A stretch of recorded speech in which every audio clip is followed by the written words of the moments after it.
Ever since the so-called Roswell incident of 1947, the US government has allegedly recovered numerous crashed UFOs. But while these operations were once shrouded in secrecy, it's now claimed that they're hidden in plain sight.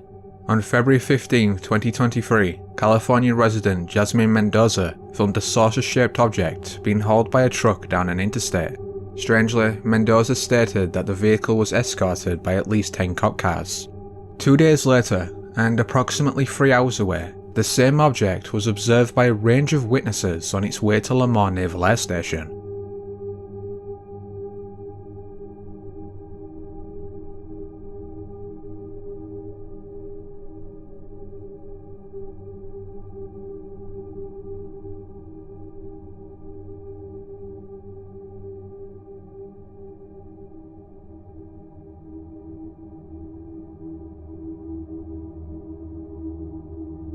Based on the sighting's proximity to Los Angeles, some viewers surmised that the object was a movie prop, yet props that size are constructed on location. Moreover, what prop would require a federal patrol? Streamer John Robinson, otherwise known as J-Rob, hosts regular conversations about sports and video games. Early into one late night stream, Jay and some friends were discussing the latest NBA news, when one of them felt a cold chill behind him. And a couple of more pieces. I do like RJ Barrett, but I don't know, it might be time for him to go as well. You never really know. So I say you just build off of those people. Was that a ghost? I say you just build off of those people. Was that a ghost? I just personally... Oh, yo, Junebug, chill out. Yo, that wasn't even a person.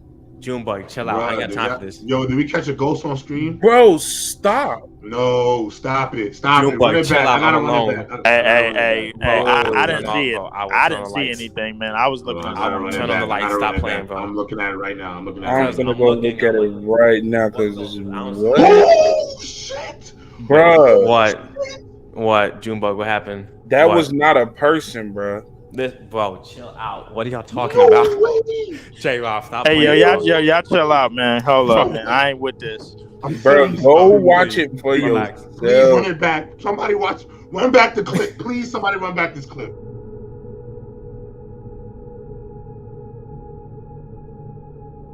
After an excited J-Rob alerts him to the possible apparition, Chris gets up to turn on the light. On his way to the switch, his body assumes a similar ghostly appearance, indicating it was merely a person who passed him. Crucially, however, Chris maintains that he is completely alone. But is he telling the truth, or did he play along when he saw his friend's scared reactions? In his seminal 1970 book, Invisible Residents, naturalist Ivan T. Sanderson wrote that over 50% of all UFO sightings had occurred over, around, and underwater. Despite this, recordings of unidentified submerged objects are significantly less frequent than their aerial counterparts. This is what makes this potential footage of one so intriguing. In June 2023, Harrison Irabondo was fishing off the coast of Aguadilla, Puerto Rico, when he and his two cousins spotted a strange blue glow below the surface of the water. When I contacted underwater photographer Scott Bauer, he theorized that it could be a Portuguese man-o'-war being illuminated by a night diver. A translation of the video, however, reveals Harrison had followed the glow from the crash boat beach pier, meaning a diver would likely have moved out of the jellyfish's path by this point.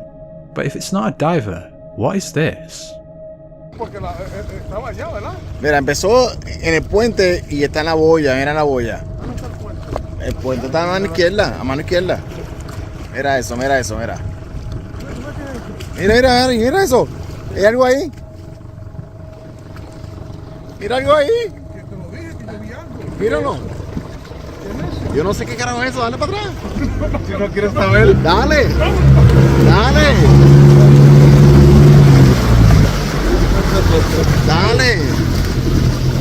Quiero saber. No quiero saber, dale. ¿No te dije que yo vi algo? Eso es un ovni. No. Dale. Mira ahí. Sí, eso es eso.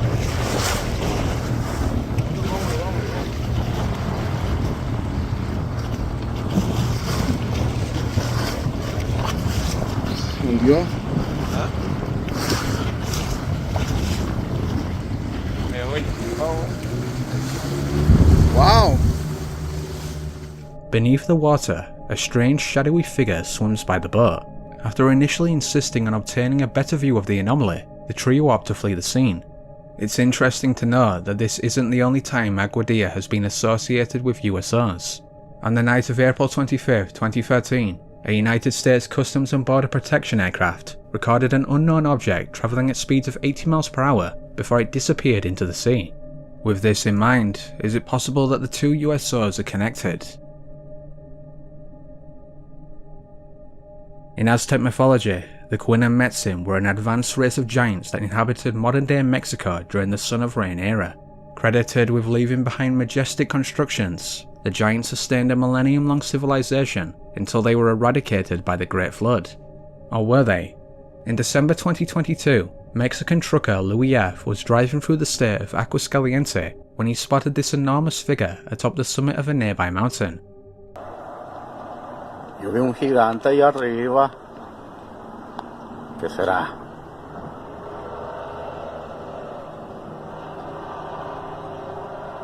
Se mueve, se mueve.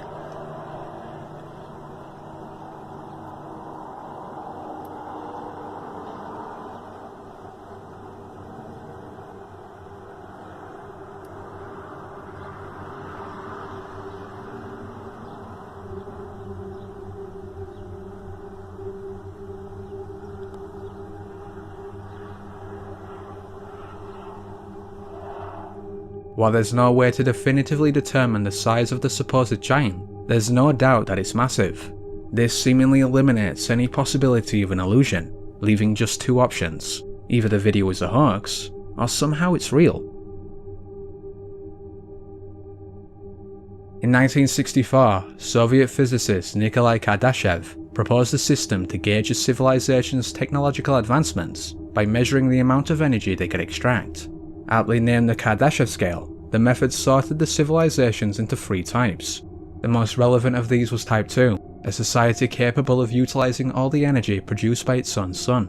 But what about a civilization that harnessed energy from a star outside its solar system? On the 8th of March 2012, the Solar Dynamics Observatory captured a shadowy orb tethered to our sun.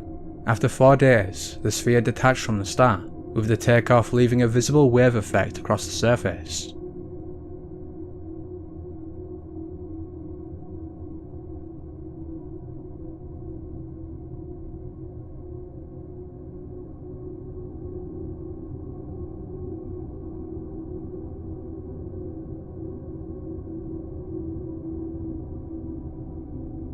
Upon the orb's departure, NASA promptly clarified that the event was the result of a phenomenon known as solar prominence. Naturally, however, some were adamant that this was a cover-up, arguing that the dark sphere was instead an extraterrestrial spacecraft using the sun's rays to refuel. If this is accurate, the craft was at least as large as Jupiter, a thought that is incredible yet terrifying to ponder. Former frontman of the band Leningrad, Sergei Shurov is a Russian punk rocker. In early 2013, he and the band were invited to play at a nightclub attended by the nation's elites. Amid their performance, Sergei reported that the power went out. In an instant, the illumination of the hallway lights was replaced by the glowing eyes of the elites.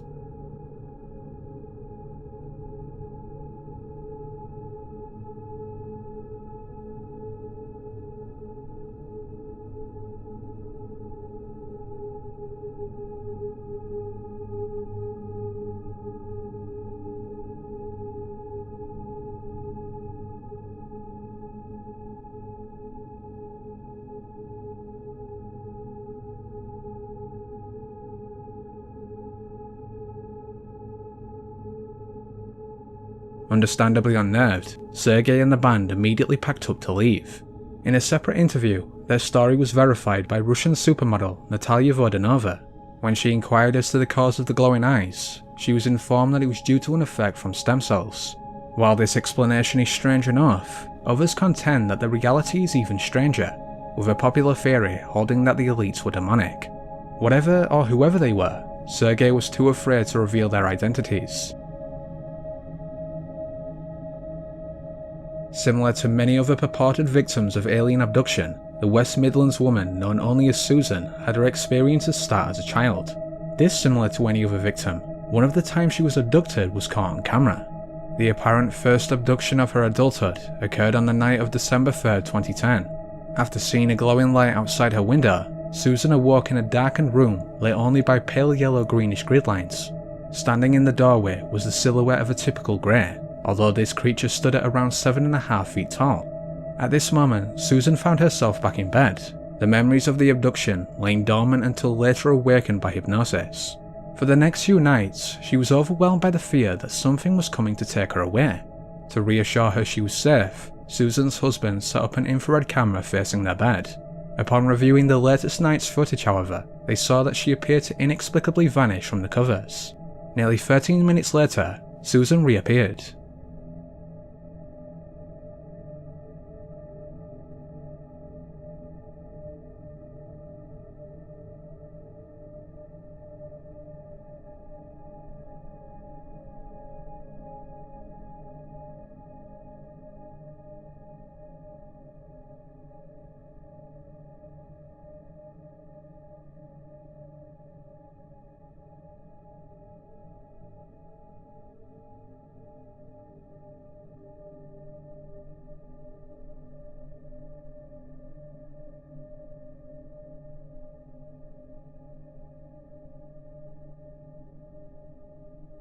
Searching for an explanation, Susan sent the footage to Dave Hodrian, lead investigator of Birmingham UFO Group.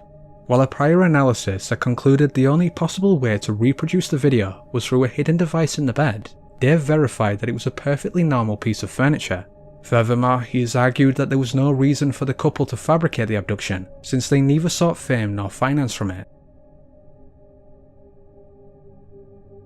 On September 16, 2021, the FBI anonymously received photos of missing Missouri woman Cassidy Rainwater. The several photos depicted the partially clothed 33-year-old confined in a cage and bound to a gantry crane. That day, FBI agents and Dallas County detectives arrested James Phelps, the last person to have seen Cassidy alive. During their process of his house, investigators collected over 200 pieces of evidence, including the gantry device, cage, and portions of Cassidy's flesh preserved inside a freezer. For reasons unclear, the remains were marked with a date, perhaps suggesting they were for consumption. Despite this possibility of a cannibalism motive though, Phelps' longtime friend and collaborator Timothy Norton stated that the pair killed Cassidy because she stole from them. In contradiction to this, however, Norton also admitted that he and Phelps would scour for victims at Walmart. As a result of this admission, stories began to circulate that not only were the pair serial killers, but that they ran a market for human meat.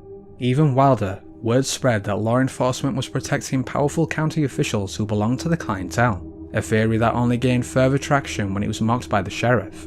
But while this all sounds like local rumours, this video by vlogger Stephen Castaneda may prove otherwise. In mid-July, a few days after Cassidy went missing, Stephen was filming near his golf course when he heard a shallow scream for help. Eerily, this location was only 5 minutes away from Phelps' house. I don't know if you guys can hear someone screaming for help over there. What? It is a human.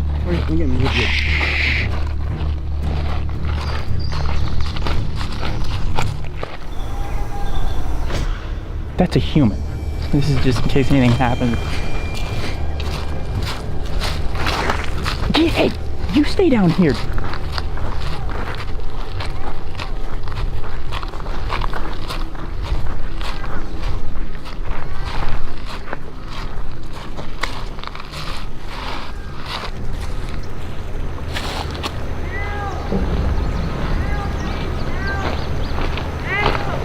I don't know if you guys see, he's up there. Is that a ghost or is that a human? Let's go help him. Okay, he's no. Hey, he doesn't have any clothes on, okay? I'd rather not deal with this. What do you want? What? What happened? How? Huh? What? Go get Howard. But what happened? You... Unsure of how to proceed, Stephen and his mother returned to his property to call 911 when they observed a suspicious black truck camped out on the road. Before they could approach the driver, the truck drove off. Moments later, an additional visitor walked onto the scene. What are you doing out here on this property? Oh yeah, we're floating down through. And how the truck? I don't know how that pickup got down here. This is our property. Oh yeah, I don't know how that pickup got here. Her old man and her got into it right down here. I told him, I said, Josh, I said, man, calm down. I said, I understand you're drunk. You know, let bygones be bygones and go on home. She's gone. She's out of the water and she's gone. Yeah, I seen her hop in that pickup. Okay, how do they know this road and get on this property? I mean, I don't know how someone would figure out where this land's at. Yeah, I don't know how he figured that out. Yeah, there's no one that knows about this except Right. Right. Where's the man that beat her? He went that way. He's like you. And I'm like, dude, I was like, I'm supposed to be your friend. He took off up through the woods. Went that way. I tried stopping him, tried getting them both settled down. He's like, I'm gonna kill you. I said, well then kill me. Don't be beating on her. I was like, she didn't do nothing wrong to you. I said, if you want to take it out on me. I thought he was a friend of mine. And what was your name? Huh? My name's Scotty. Scott. Yeah. Last name? I don't want to give my last name. Well, you need to give your last name. For what reason? Because you're on private property here, and there was a crime that just was committed on the river. No, that crime happened down there on the other side of the river. Then why was she up there that I don't know. and naked and screaming for help? That I don't know. And saying she was beat? That I don't know. We're going down here to get home. If I know she's in a vehicle, I hope she's safe. Yeah. I mean, she's a real good friend of my wife, or I thought she was anyways. Following Stephen's upload, his viewers concluded that the whole scenario was a trap set up by meth addicts. Yet in light of Cassidy's murder, some now believe that Scott was one of Phelps or Norton. Alternatively, others contend that it was a potential accomplice.